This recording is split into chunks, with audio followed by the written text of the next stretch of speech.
So welcome back to my channel. आज हम इस वीडियो में हमारे इंडियन कोर्ट्स के बारे में एक बहुत ही दिलचस्प केस को स्टडी करने वाले हैं। तो ये आया है राजस्थान हाई कोर्ट से, जिसने कम्युनल क्लैश के जो अक्यूज थे, जो कि मुसलमान थे, उनको बेल दे दी है, क्योंकि उनके according it is difficult to ascertain a mob's religion. और आपको जान के हैरानी होगी या खुशी होगी, पता नहीं क्या होगी, बट जो जस्टिस थे उनका नाम है फरजंद अली। नाम से पहचान सकते हैं ये कौन है, कहाँ से आते हैं और क्यों इन्होंने ऐसा जजमेंट दिया है। तो इनका ये कहना है कि बेसिकली हुआ क्या था, चित्तौड़गढ़ में हिंदू शोभा यात्रा निकाली जा रही थी। उस समय 18 मुसलमान आदमियों ने उस शोभा यात्रा पे अटैक किया। तो जितने भी अक्यूज थे उन सबको राजस्थान हाई कोर्ट ने ये बोल के बेल दे दिया कि देखो बेटा, मॉब हैज नो रिलीजन। इसको हम असर्टेन नहीं कर सकते कि मॉब का रिलीजन क्या होता है। So therefore Rajasthan high court grants bail to communal clash accused. ठीक है। तो ये सब होता रहेगा। अगर हिंदू को मारा जाएगा तो उसके जो दोषी होंगे, अपराधी होंगे, उनको छोड़ दिया जाएगा, because at the end of the day Ganga जमनी तहजीब को बहुत ज्यादा इंपॉर्टेंट है, उसको बचाने की आवश्यकता है। तो कोर्ट का कहना है कि there is no religion of a mob. When a large group of people is alleged to have committed an offense, it becomes a very tedious task to make separation between the innocent and the real culprits.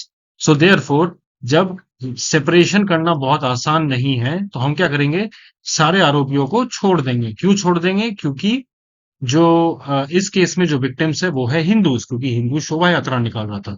So apparently एक Hindu majority country में Hindus का शोभा यात्रा निकालना काफी मुश्किल है, क्योंकि कोई उनके ऊपर अटैक कर देगा और फिर वो विक्टिम कार्ड खेल के निकल देगा।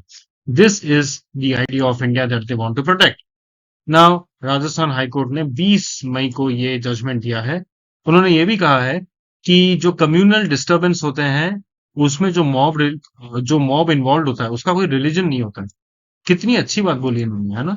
उसका कोई रिलीजन नहीं होता। समहाउ जब अक्यूज मुस्लिम हो तब उसका कोई रिलीजन नहीं होता है, लेकिन सैफरन टेरर, हिंदू टेरर हमेशा शामिल होता है। This is their logic. The remarks were passed while the court granted bail to 18 accused who were part of a crowd that attacked participants in a Hindu religious procession on 19th March in Chittorgarh, Rajasthan, जिसकी वजह से एक हिंदू की, श्यामलाल छिपाजी की मृत्यु भी हो गई थी, और काफी अन्य लोग उसमें इंजर्ड भी थे, घायल भी थे। तो इससे आपको जो समझना है आप समझ सकते हैं। This is how every anti Hindu act of violence will be justified and normalised in the society.